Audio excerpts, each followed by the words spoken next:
and are glad that you're here to join us today. Our town halls are scheduled about 4 times a year. This will be our first one for 2023, and so welcome.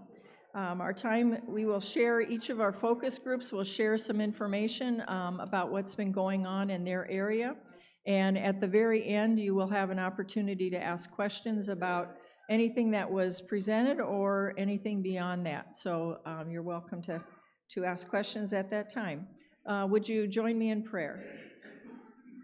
Dear Lord, we give thanks for this day, for this time of worship that we've just had together, and we ask that you would be present, that you would breathe your breath of you on us and fill us with your spirit as we talk about the business of Hope United Methodist and the ministries that we have within our church, within our community, and within our world. Lord, we just ask your presence here today, guide us in our discussions, and we give thanks that we have an opportunity to serve you in many ways in this community and in the world. In Jesus' name we pray. Amen. At this time, I'm going to call different ones up, and I don't have any particular order, but I think I'll start with Kirsten. She's sitting right up here in front. Kirsten is our at-large focus person, and I believe she's also going to share for 𝘠𝘰𝘱𝘦. 𝘠𝘰𝘱𝘦, of course, is teaching Sunday school, and she's our GROW person. So I will share 𝘠𝘰𝘱𝑛𝑦's report first on GROW Ministry. First of all, she's listed kids in worship. In addition to collecting the noising offering during worship and handing our birthday recognition cards, we are taking another step to involve kids in worship. On March 26th, the Gatherers Sunday School class will serve as worship leaders. This will include lighting the candles, leading the invocation and opening prayer, and reading the scripture. Danny has provided the worship notes ahead of time so they can practice. She wanted to report on Wonderful Wednesdays. Attendance averages 20 kids each week. We have field trips planned to the police and fire station in March and the Grimes Farm in May. The end of the season program will be held May 24th, and this will include songs, readings, and Bible presentations to 4th graders. A potluck meal will follow the program. I'm sure you'll be hearing more about that. Group events. About 20 people attended the Super Bowl supper or party on February 12th during the Super Bowl game.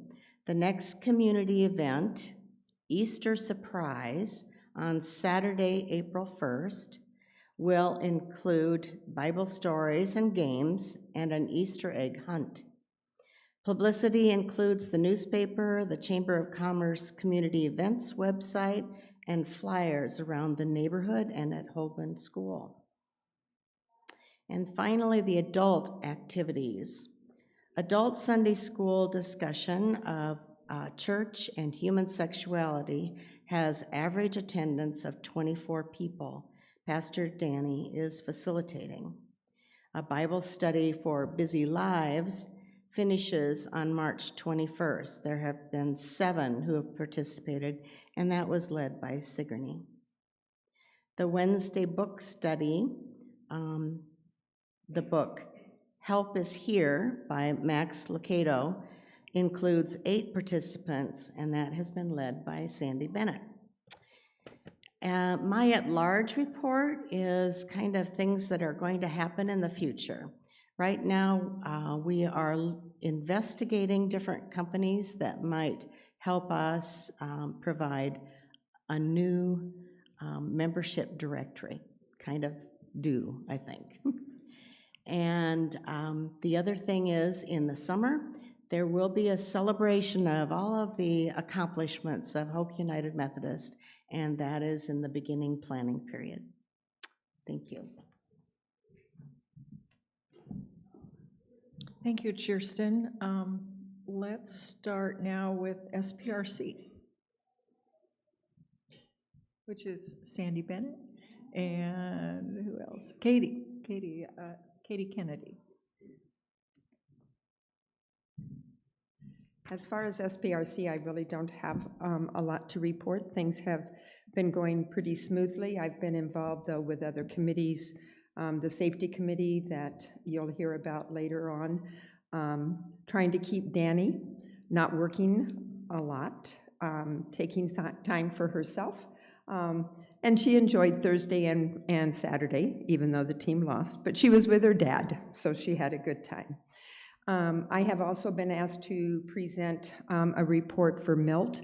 I just got a message from him that said, we'll be coming home late, we're still in the winning bracket.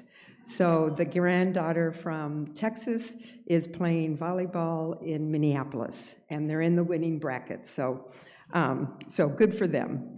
Anyway, Milt was responsible for getting us involved in the school nurse program that we started this year for 22-23.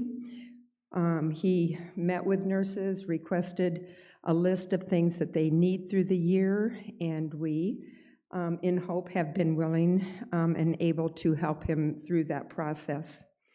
He'll be meeting again with the nurses to find out their feelings about how it went, and then probably, I can't imagine that we won't continue it, but that it would continue then for 23-24.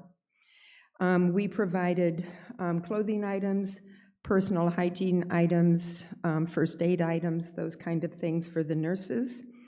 The foundation, the endowment has provided some financial assistance when they needed to go out and buy, and basically probably clothing. The nurses provide lots of stuff in the wintertime, and so I think that some of that was purchased. Again, he wants to thank the congregation for their generosity and for the fact that this was something new and that we were willing to take it on. So again, it's a mission, something that we'll be celebrating this summer, as Kirsten mentioned. I think I'll call on the trustees, which is Nick Slosik and Bryce Kubley.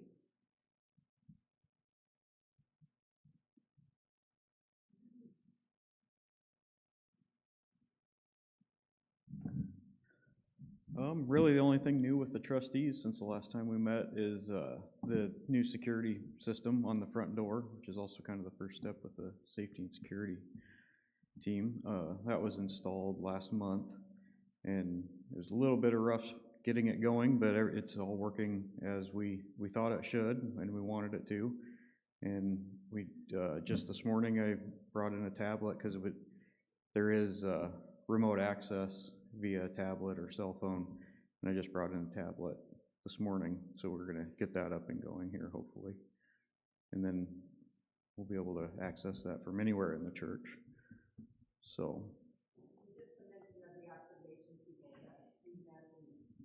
yeah, so kind of the first step with the safety and security team was to form observers on Sunday mornings, and that sign up is on the clipboards if you're interested, and we'll kind of go over what we expect of the observers and what their duties are during service. So.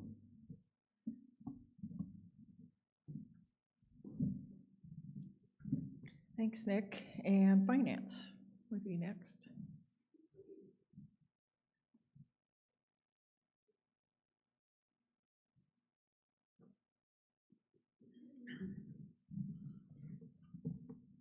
First thing I want to say is the security system was paid for with memorial money.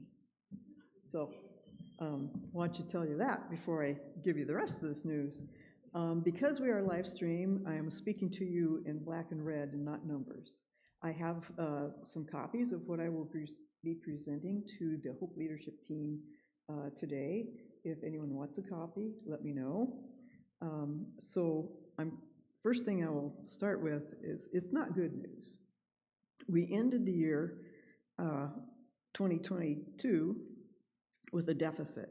It wasn't huge, And it certainly, we did have a pretty big deficit in the middle of the year, and it was much better by the end of the year. It was still a deficit, but it wasn't terrible. Unfortunately, January and February of this year have also ended in deficits, and they're fairly significant at this point. I've seen this happen before. I don't get too worked up about it anymore, because you people have a way of coming through by the time, as we move through the year. But I can tell you that some other good news is that the pledge report shows that pledges were up by $5,700 for this year. So that's a good thing. So as long as those pledges are realized, that will be a big help. We only had an increase of two more people pledged for 2023 than they did in 2022, but we had a significant increase in the dollar amount. So I'll be available for questions afterward, and if you want one of these copies, raise your hand and I can bring one to you. I'm going to call upon Glenn, and he's from the Hope United Methodist Endowment Foundation as well as Memorial, and he represents, he's the chair now this year, and he's not officially a part of the leadership team, but we felt it was important to report on how we're doing.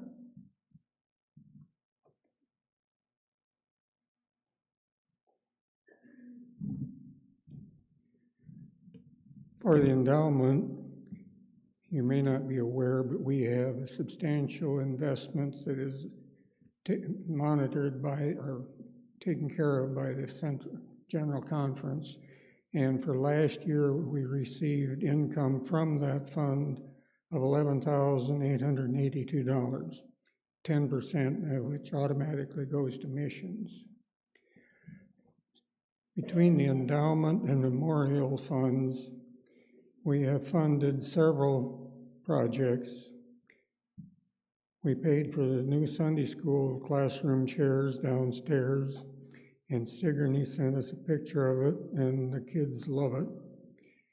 We paid for recarpeting the offices and the upstairs hallways. We did pay for or contributed to the Marshalltown School Nurses Need Fund. We have had considerable disbursement for the Chuck Willer Pantry, along with the other groups that have donated. We paid for worship technology fund, music budget, choir fund for choir music, the intergenerational music program, and I have notes that there were some projects in the works, including the security, which I have just discovered has been completed or nearly completed. We'll be paying for that. And we either have or will be paying for replacement of the chairs in the small meeting room next to the kitchen. It's my understanding that they are only 30 or 40 years old, so they're showing signs of wear. And we wish to emphasize that if you or anybody else, a group of you, have a project that you would like to see completed, but don't have the funding for it, get us an estimate or a bid, bring it to the committee, and we will certainly consider funding that project. We will pay for it. We're not going to be in charge of it, so bring us your input. And if there's any questions after, you can ask me. I have a question, Glenn. Can people just give a check to our endowment or our Yes, you could. There would be no problem. No. Endowment receives funds from the conference on gain from our investments, but you can go direct to the endowment, or as a lot of people, and others, of course, there's always memorial funds that are donated, so it's a parallel funding situation.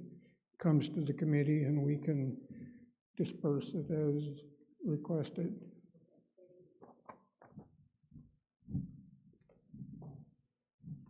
I think at this time I'll share the SERVE report, which is my focus area.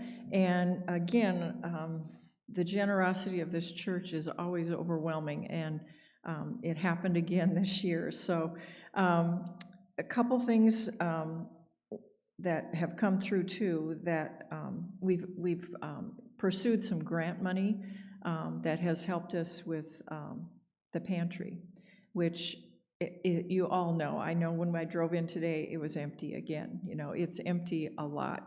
And it's just, you know, you guys are so generous in putting foods in there, but we've also had the opportunity to request and receive some grant money that is helping us also to fill the pantry. So we applied for and received some money through the Karma Moeller grant, and we had $700 to spend, and Jan Keller has been very gracious and has offered to purchase food with that grant money, and she was able to buy 298 items, she said. We've also applied for a new grant that comes from the ingathering that happens in the fall. Evidently, during that meeting of folks, there's money put aside for hunger. And so about a month ago, I applied for that, and we should find something out by the middle of April as to whether we received any of that money. I know that the United Women of Faith are also in the process of applying for a grant. It's called the Barbara Kasome grant, something like that. Again, it's a hunger focused, and hopefully we may get some money from that. Generosity of many people have provided money that just goes into a fund. So if you have an interest, passion to help us keep that pantry, you may purchase and put in, or you can donate money that is in a special account for that purpose to buy food as we need to. Let's see, what else?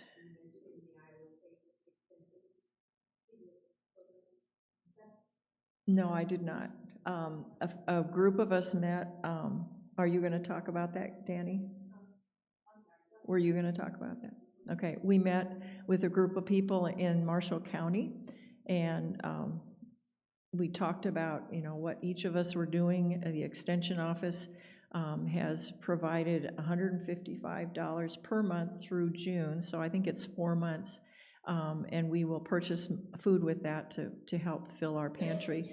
But also money went to the other pantries that are in town or in the county, and that was kind of a cool thing. But one of the things that this group from the Extension Office is doing is trying to bring people together to work together, and also to provide some resources, you know, so that we can take advantage of those things as well to help our pantries. But of course, the endowment has also helped with supporting that with some memorial funds. The other thing that has happened in the last couple months is that Joyce does an excellent job of keeping track of our finances, and she gives me and the leadership team a summary of how our mission money was spent. And over and above, you know, the special offerings like today, the 𝘠𝑚 offering, there's several that we support through the year, and $9,600 was donated just to those special offerings. Wow. Advanced giving, it's another way that people can donate to. It includes our African University farm development that came from the 𝘬𝑰𝑔𝑠 when they were our missionaries that we supported. Some of the CARES projects that we do support advanced giving. So $7,100 was donated in that way. We gave to local mission projects such as the Animal Rescue League, United Way, Salvation Army, several others within the community. $7,400 was donated in that area. Mission giving outside of that, but like Heifer, Wings of Refuge, some of those was $2,300 for a grand total of $26,471. And then we gave, people gave money to CARES projects, which then we purchased items, and that totaled 11,488. It's just unbelievable.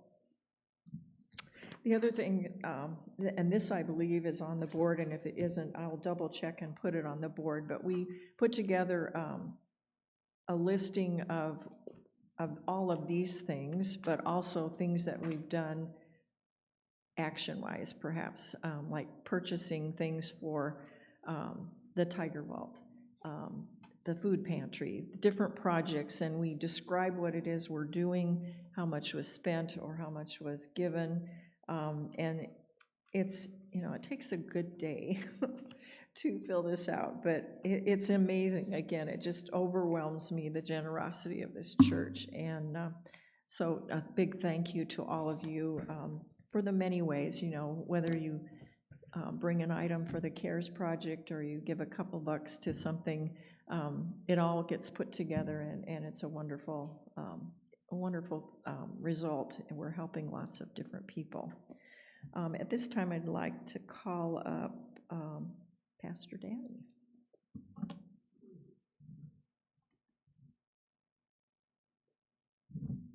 Thank you.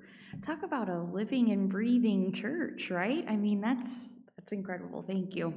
I wanted to give you a few updates. One is for the Ukrainian families. There are 4 families from Ukraine living in Marshalltown, and I don't know, it was a few weeks ago, someone said, we don't really know what's been going on with these families, so I wanted to tell you. Roman and 𝘠𝘁𝘁 and 𝘠𝑎𝑠ha 𝘠𝘁𝑗𝑉𝑎 and their 4 kids, they live at what I call the 𝘕LASSIC house. And they have done very well in the last number of months since they've been here. They have already purchased their own car. I think they're planning to buy another one. They're ready or getting ready. Roman has a job with the Heartland Co-op, and they often say that Marshalltown is their home. They feel very comfortable here. Roman Stenkin and Marina Stenkina and their 3-year-old Nikita, they all live at what I call the 𝘠𝑚𝘠 house. Both Marina and Roman have their work permits. The last update I received is that Roman is still searching for work. I traveled to 𝘍𝑒𝑙𝑎 a few weeks ago with the Stenkin family, and we drove there in the evening. And Roman told me on our drive, he said, I've seen the most beautiful sunsets in my life, just in this drive. He said they also really appreciated the beautiful architecture of 𝘍𝑒𝑙𝑎, saying it looked very European, and so they enjoyed that. All the adults take English-speaking classes with Iowa Valley Education Training Office. They all receive scholarships that help pay for these courses. They're $20 a course, and there's scholarships available for them.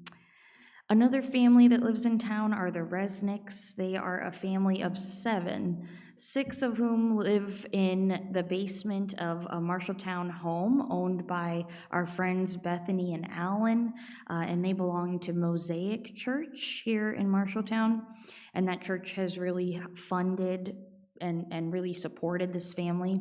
The grandmother then, so I said 6 of them live in the basement, the grandmother of this family lives next door, so it just so happened that Bethany and Alan's neighbor said, you know, we'll be a part of this project too. This family, though, the Resnicks, have plans to move out in the next week or 2, I believe. They're renting their own place. They found a van that holds all of them, and the adults all work. I believe grandmother does too. All of them work while the children attend school. The Resnick family stopped by this week at the church to pick up donations that we still have. That is not an invitation for you to bring any more. Thank you. We have plenty still left, and so the Resnicks stopped by so they could pick up bedding, pots and pans, dishes, small appliances to help furnish their home.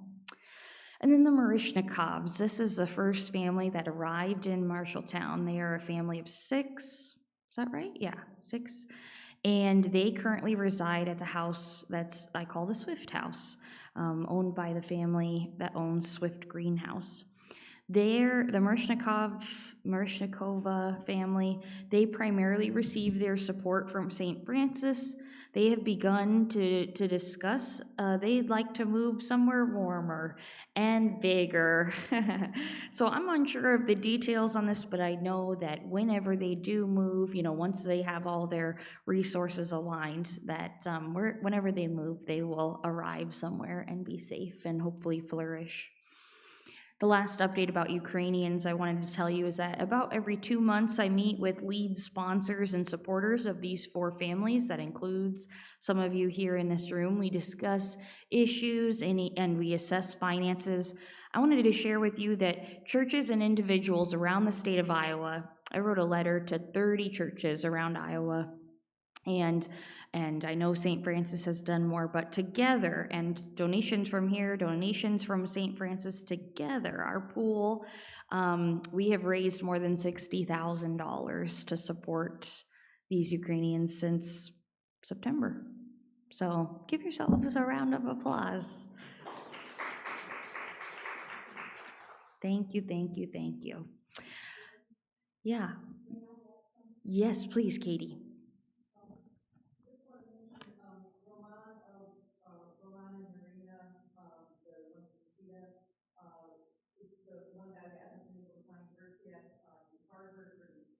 Yes. Yes. Mm-hmm.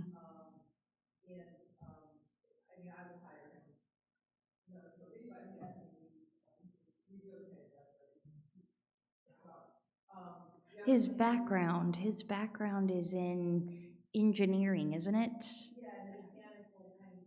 He helped build drills that drilled for well water in Ukraine. Yes. Yes.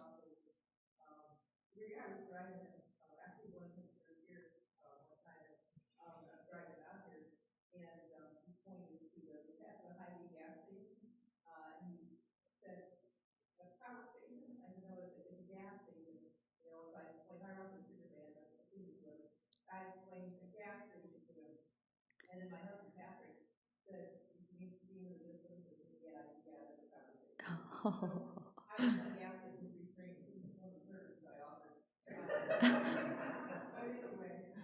Thank you. Yes.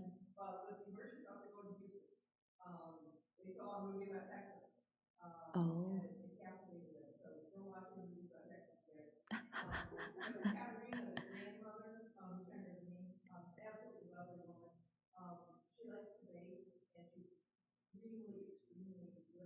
Yes.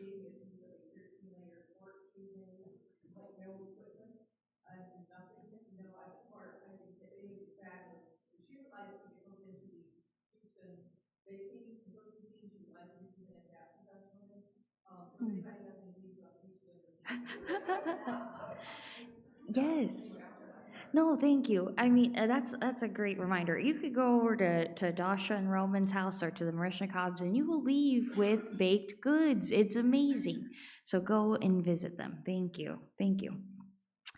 Another thing I wanted to let you know about is we received a letter, and I shared this last week at worship. We received this beautiful certificate that said that our church has paid 100% of our apportionments last year. Yay, you. Yes, thank you. I told you last week I would tell you during this town hall what apportionments go to, and so very briefly, part of the letter that our district superintendent, Ron, sent us, he wrote that apportionments are the fundamental method the church uses to fund mission and ministry beyond the local community, beyond this local church. The United Methodist denomination from the beginning has been a church that believes congregations are to fund not only their local communities, but beyond to the world parish, and that's how we do that through our apportionments. In the Iowa Conference, our shared giving includes 3 areas. So when we send apportionments, 21% of our apportionments go toward the general church. which supports the following: Episcopal Fund, Ministerial Education Fund, North Central Jurisdiction Administration. So we, the Iowa Annual Conference, belong to something larger than just Iowa, and it goes toward, our apportionments go towards supporting that. Goes toward World Service Fund, the Black College Fund, and Africa University. 62% of our apportionments go toward supporting conference ministries, so things that happen here in Iowa. That includes the Board of Ordained Ministry, those wonderful ministers who interviewed me and anyone who's an ordained minister. Board of Trustees, Commission on Equitable Compensation, which is a commission that helps churches pay their pastors fair wages if they don't have enough funding. Council on Finance and Administration, and more. I think part of this, part of conference ministries also includes like helping pay movers. So when Eric and I moved from Des Moines to Marshalltown, your apportionments helped make it possible that we did not have to pay movers. 17% then is conference missions. So even the annual conference tithes. That includes Board of Camps, Conference and Retreat Ministries, Board of Church and Society, Board of Higher Education, Campus Ministries, Commission on Religion and Race, and more. And Ron said, lastly, your faithful giving makes the heart-changing and world-transforming ministry of Jesus possible today. Thank you very much. My last bit of information I wanted to share with you is that our adult Sunday school just spent the last 5 weeks discussing the current debates in the United Methodist Church around human sexuality. In case you didn't already know, I mentioned it just briefly in my sermon too. The United Methodist Church is in the midst of a split, as churches are voting to leave the denomination to either become independent Methodist or to join the Global Methodist Church, which is a new denomination, or maybe to be non-affiliated. As churches around us begin to disaffiliate and leave the denomination, it is my goal, I shared this in Sunday school, that we who are proud to be United Methodist and to belong to a Wesleyan denomination that emphasizes the beauty of God's grace, that we would do 5 things in this season. One is to pray for the United Methodist Church and all the churches who are discussing or voting on disaffiliation. I'll tell you that in January, the statistic we received, Iowa pastors received, was that 12% of churches in Iowa were discussing disaffiliation, just discussing. So it's a pretty small percentage, but anyway, we're gonna pray for all of the United Methodist Church. We're gonna share honest and compassionate information about the United Methodist Church and the split. We're going to respect those with differing opinions than us, because we're going to find them. 4, we're going to follow Christ by loving God and loving our neighbor. And 5th, we're going to pray again. We're going to pray for our district superintendents and our bishop, because they are all attending disaffiliating meetings every week. In fact, there's one happening today. So in the midst of disaffiliating conversations, a lot of information is being shared. Some of it's factual, some of it's bent. Is that a good word? Bent? If you would like factual information about the United Methodist Church and our hopes for the future, I've printed a beautiful document that our bishop sent out this week, actually. This document says the United Methodist Church, our beliefs, in 1 page. You could also read the Book of Discipline, which is more than 1 page, but if you'd like it in 1 page, here's our beliefs. On the back are our truths. If you want a very basic kind of look at our denomination, you can take a copy home. And you can also read our bishop's letter. She sent us all the role of the pastor in this time. So if you want to read through those, I have copies. Thanks.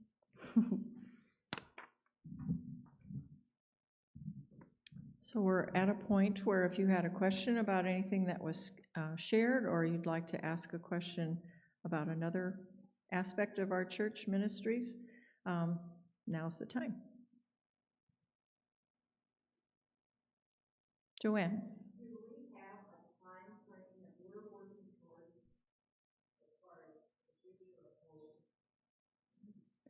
We don't? Do you want, yeah, I'll have Danny, she knows a little bit more. We've discussed things at leadership. Yeah, when you say a time frame, you mean to vote on something, or, yeah, so to make a decision? No, the answer is no, there isn't a timeline. There is a misconception out there that people believe we have to vote to stay United Methodist, we have to vote to leave. We don't have to do anything, except be faithful. I think we do have to do that. So, thank you, yeah. Any idea when this will happen? When what will happen? Conclusion or change or? Yeah, it's happening right now as we speak. So people are leaving the denomination. Our friends in Laurel, it's public knowledge that Laurel United Methodist Church is leaving the United Methodist Church. I don't know what they'll be. Do you know, Wally? And will they be the Laurel Global Methodist? Do we know? True, they will be whatever they want to be. Yeah. So, so they've already had a vote to disaffiliate, to leave, and so I guess.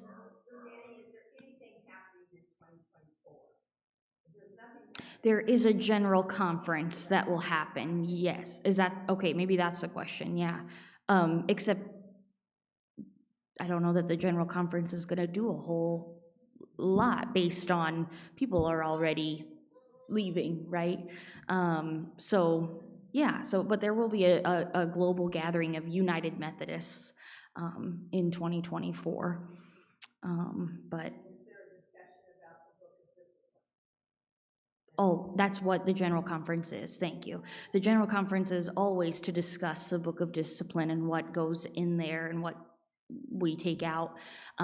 Maybe in 2024, they will remove the language that we're wrestling with, the language that homosexuality is incompatible with Christian teaching.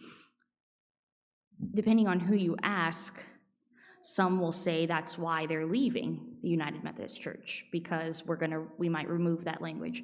Most people won't say that, but it is very clear in the Global Methodist Church that they will keep that language, that they will continue to not ordain and wed LGBTQ couples. So that's the Global Methodist Church, yeah. They have a book of discipline out on their website of how they'll continue to live or begin to live as a new denomination. They also have many other issues that they will go their own way. Sure. Yeah, there is. There's a document I gave out at our Sunday school that showed here's a difference between what our Book of Discipline looks like and here's what the Global Methodist Church Book of Discipline looks like. Part of that may be, and I haven't studied a lot of Global Methodist Church, of the Global Methodist Church. I've studied a little, but I will say that part of their discussion is that they will not have bishops necessarily appoint pastors. Churches may have to find their own pastor, and that's very different from our appointive system. So My concern about this was about 150 years ago, there was a significant split in this country. It yes, didn't work out very well. yes, and the Methodist Church rather split at that time as well.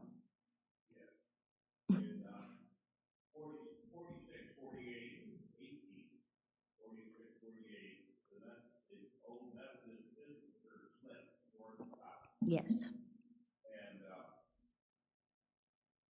the comment made by one of the great orators of the day is, it looks like the Civil War is going to begin. And that's what happened.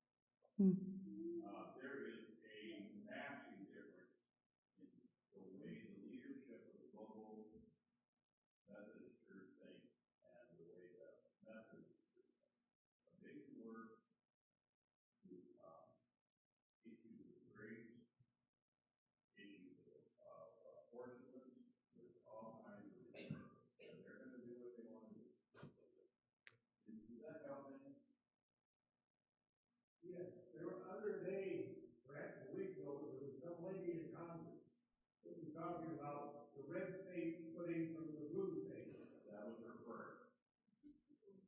Hmm.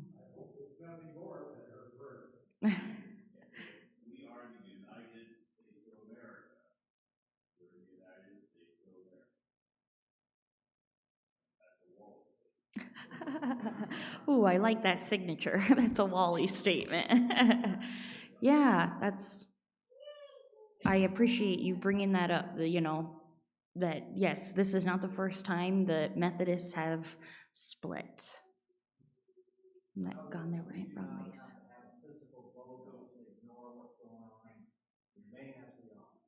Yes and no. I don't want to ignore what's going on.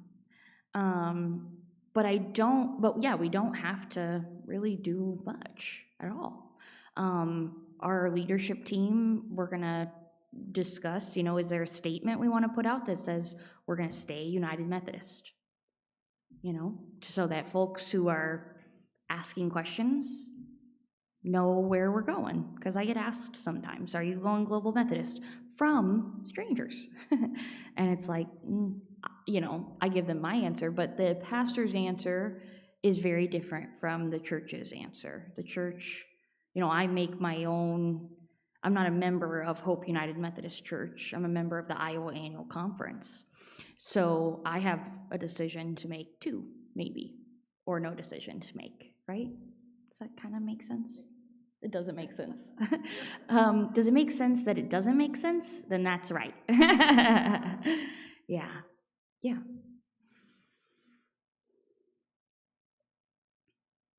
Maybe people don't understand, Danny, in the Sunday school, we talked about, staying here, staying where we are. Mm-hmm. The church could decide whether we had, LGBTQ weddings Yes. in our church Yes. or not. Yep. The church has the right to decide if we would accept an LGBTQ Clergy. Mm-hmm. clergy. You have Yes. the right to decide whether you will officiate one of those weddings or not, so that there are some Thank you. individual kind of decisions that a United Methodist Church can make. Right. Did you all hear that? Or, okay. Oh, thank you. Yeah, Wally's right. So, okay, I don't have my sheet in front of me. We have some options. One option is to do nothing. One option is that under our leadership, the Iowa Annual Conference, the bishop, and the district superintendents, we now have the opportunity, if we want, as a church, to allow same-sex weddings to happen here. That goes against the Book of Discipline. The bishop has said that she would remove charges if anyone were to say, we're going to write up a charge against that pastor who did that. The bishop would remove it, would just kind of ignore it. Because some bishops believe that's the future of the United Methodist Church, that we will no longer write up charges against clergy who do that, who officiate same-sex weddings. So we can do that as a church. I get to make a different decision as a pastor. Let's say I don't want to do same-sex weddings, but you all do, the church does. And a couple came and asked me to do their wedding here, I'd say, maybe not, but I know a friend down the road who will, and they can do it here. That is an option for people, because the future of the United Methodist Church is not that we will force anyone to wed people they don't want to. I already get that decision. I already get the autonomy to determine if I'm going to officiate a wedding for a couple. And I get the autonomy to say, no, I don't think you're ready. I can say that about heterosexual and homosexual couples, right? So what else? What's another option? Another option, did I get all of them? Well, if we voted not to have the wedding here, you could vote to, and you could move the wedding to another venue. Yes, yep. So yeah, another option is we might decide we don't want to host same-sex weddings here, and I could still do them under the bishop's new rule that started a year ago, 2022, January. In another church, thank you. Yeah, in another church, or venue or location or, yeah. Mhm. Mhm.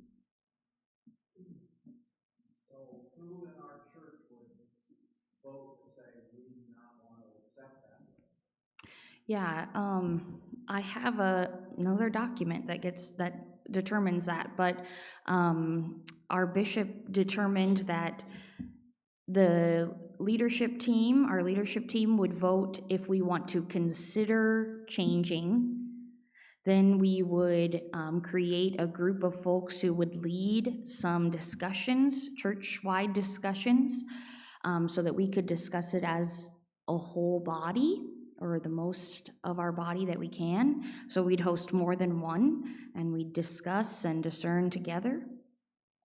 Then there would be a straw vote of those people who would come to those meetings, a straw vote. So a vote that isn't binding, but to help the leadership team know, how people feel as the body of Hope United Methodist Church. We get to know what folks are feeling in terms of if we want to host weddings here, and then the leadership team gets the ultimate say after that. So they can decide to continue discussing, they can decide we're gonna change our wedding policy, they can decide we're not going to based on the evidence from our church gatherings. It's set up similar to having representatives in the US government.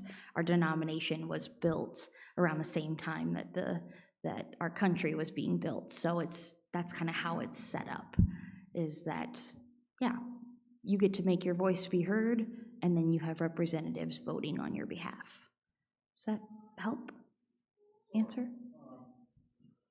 What I don't understand is, why don't we have those discussions now, have a vote now, or a straw vote, get that out of the way? Yes. So that can go with the local people, and we can continue as we are. Yep. Family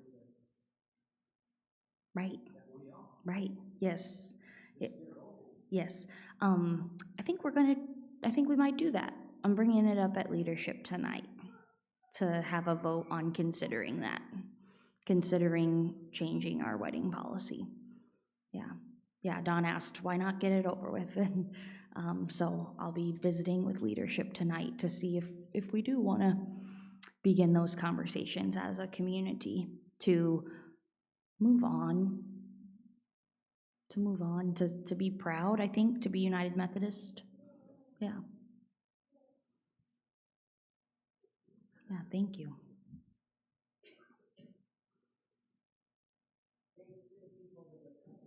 Yes, thank you for all of your concerns. Any other questions? Yeah, Glenn? That's what I'm talking about. Better than my Kansas basketball games coming, let me tell you. No, I'm just kidding. Actually, I lose every Monday, many times. I think I won 1 out of 5 games on Monday. That's bad. Oh, any other questions? Well, we thank you for coming, and if you have questions beyond this, contact the representatives of the different focus groups. If you want action in some way, let us know, and we will bring it up at our meetings. So, but thank you again, and have a great afternoon.